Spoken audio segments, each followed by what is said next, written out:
That means Echo is going to be on the same side once again. They are adamant on breaking Fire Flux impunity. Right. Hey, you know what? I kind of feel like Fire Flux impunity, based on what we just saw just now, the last pick kind of favors them quite a lot. It's one of the few compositions, and I would honestly think with a lot of people favoring the first pick side, saying, yeah, oh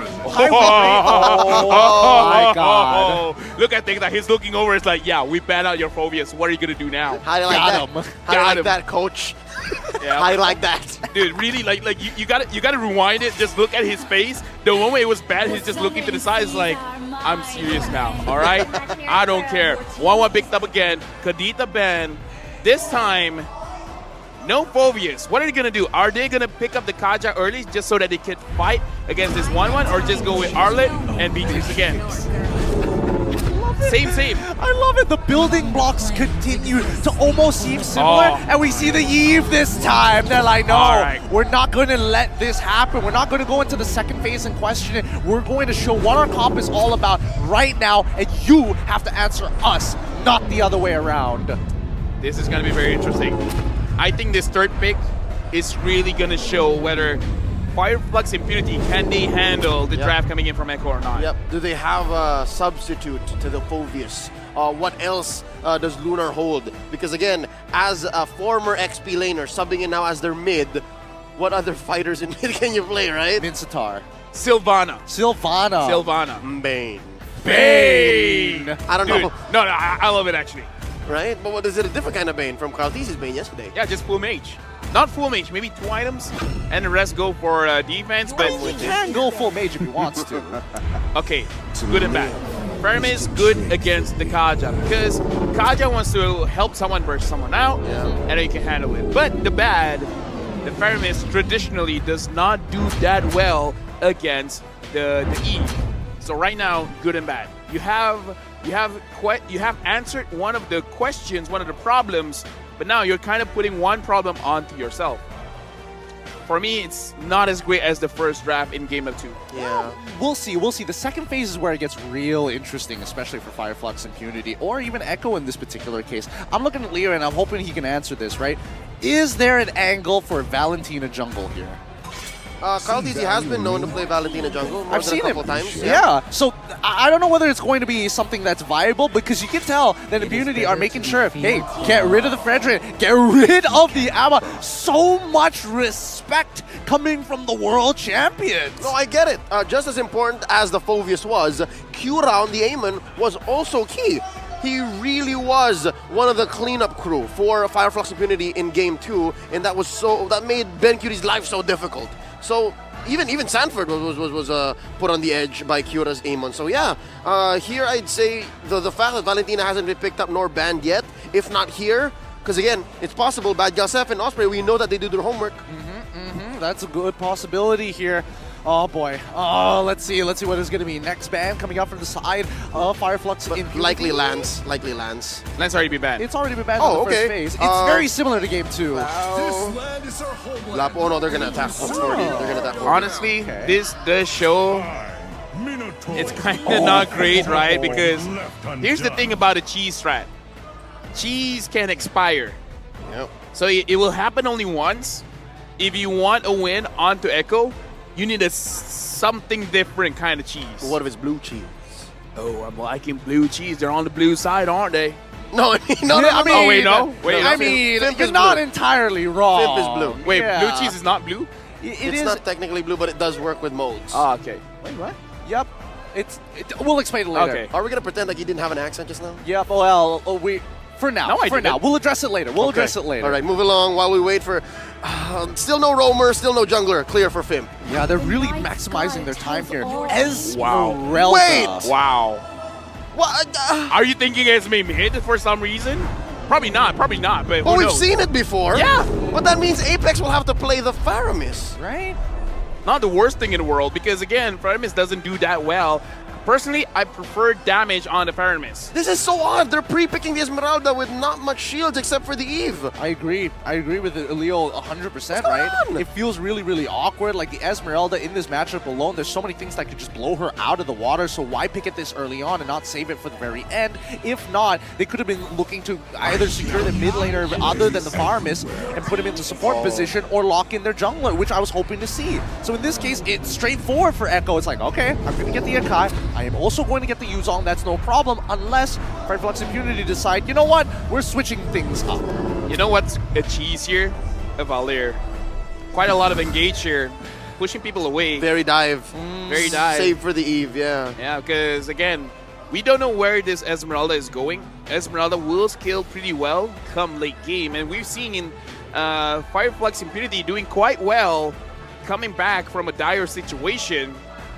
So honestly, putting the Esmeralda anywhere, mid, EXP, I think it can work. We don't know where 3 of them are going. We don't know where the Faramis is going. We don't know where the Arlet's going. Granger! So greedy. So Dangerous. very, very greedy. Picking Granger like it's 2021. That's definitely going in the jungle, right? Yeah, it's definitely going to go into the jungle. But why pick it into the Yutong? Why pick it into the Gaja? Why pick it in? Well, I can understand 1-1, especially if you have a level lead. He's you can blow even her out of the water. outranged by the Eve. Yeah, exactly. So it's interesting. Maybe they're thinking, you know what? I'm going to look for the Death Sonata, and then hopefully we get Esmeralda to jump on top of her to finish her up. Maybe that's the idea. This feels like a horror movie where I want to get jump scared. I want to be surprised. I'm not going to have any opinions for this game. I just want things to happen. I want to shut my brain off, and I want to enjoy myself. So, not that way. It's a peek into the psyche of one LaFell.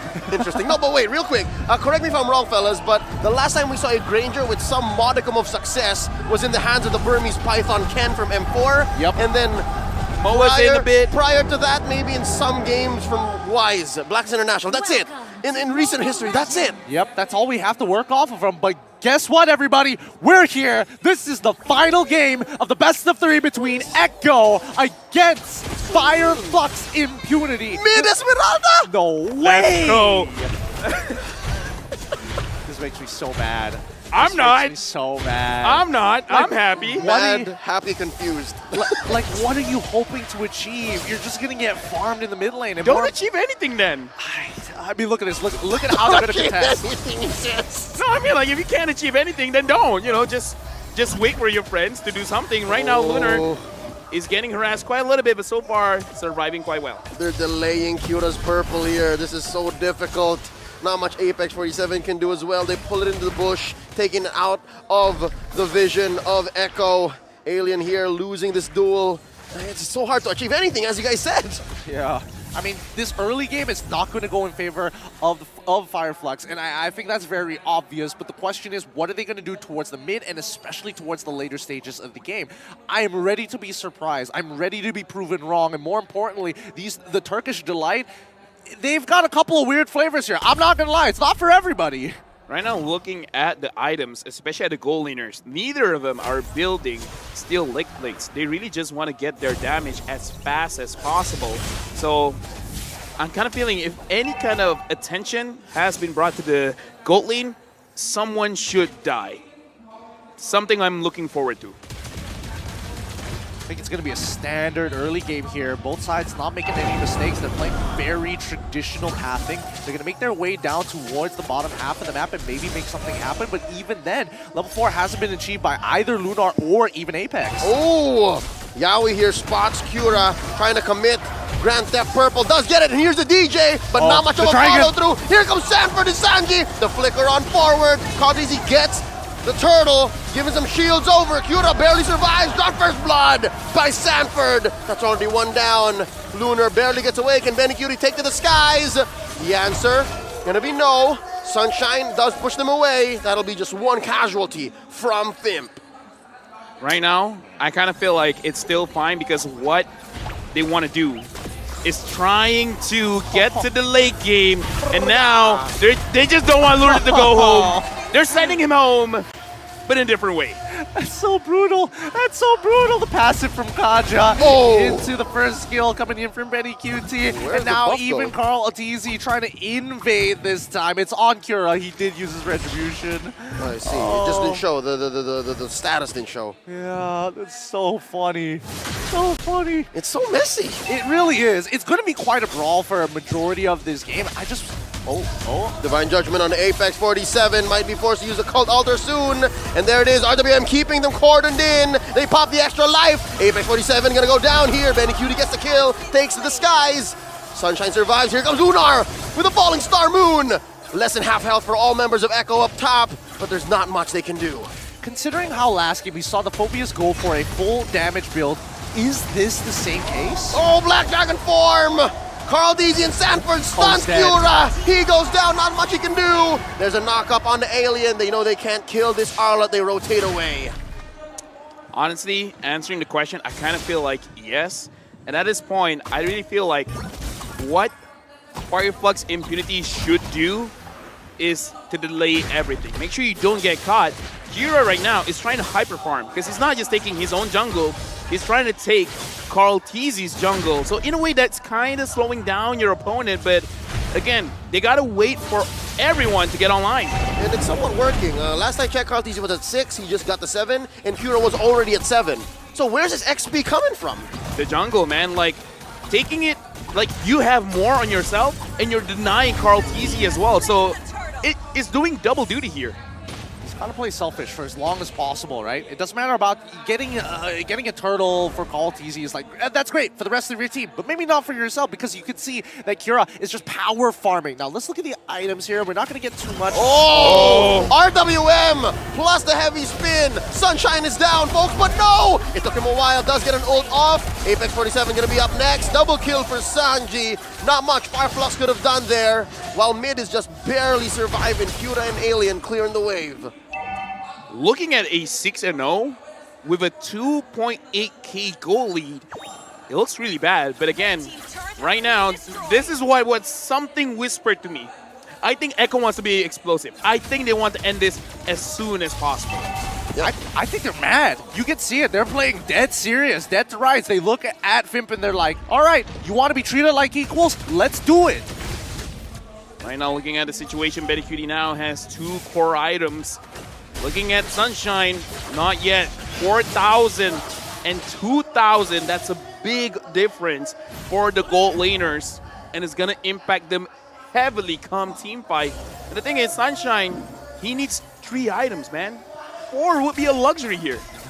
Will they even get to that point? Question is, Echo, the last time we saw them playing against Fireflux Impunity, Game 1 as well as Game 2, they had a really great early game in Game 1, couldn't close it out as cleanly, but eventually got to it. Game number 2 is where we did see a very similar situation here, where it's teetering on the very edge, and yes, 3.2k looks like a lot, considering this is high-tier international play, but we've seen Fireflux actually bounce back from it.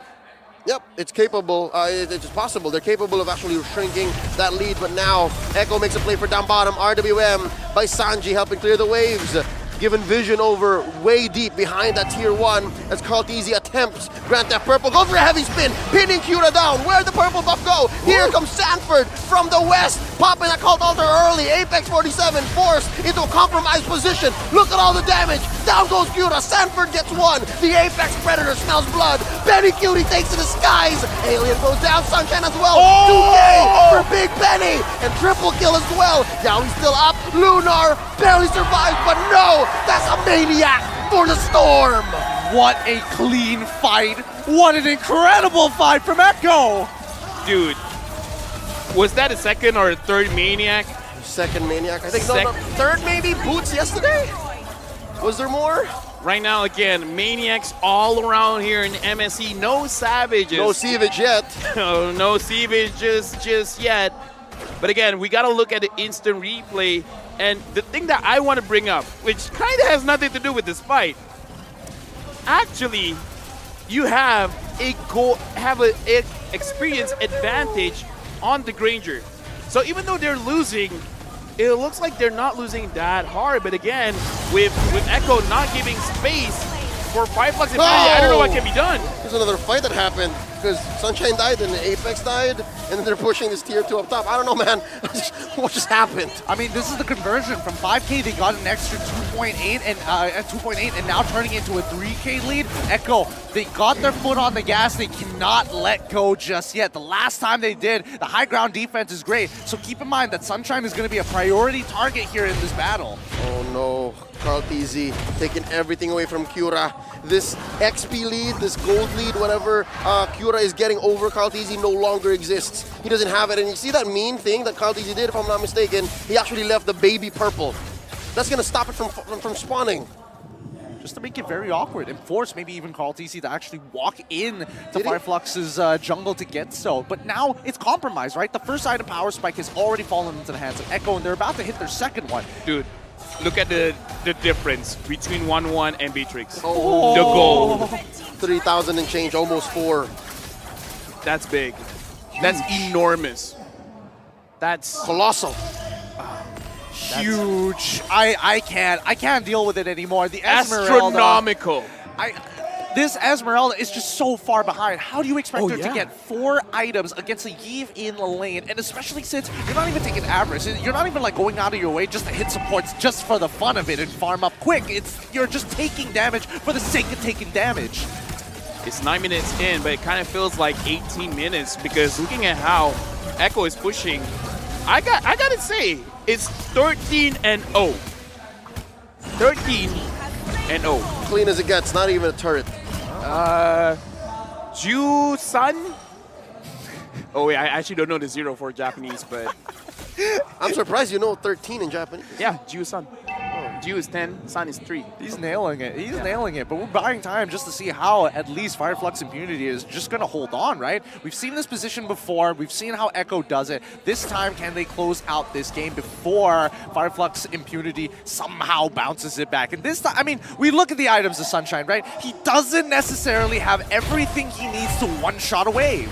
He has nothing that he needs because, again, the difference in terms of item is way too big, and the front lines for Fireflux Impunity is not there. Sunshine just got his BOD. Yep. Kind of feels like a little bit too late. Oh, here comes an RWM. Oh my God. Sunshine put a 10th of his health. Lord and the rest of Echo just barreling away, taking down that inhibitor up top.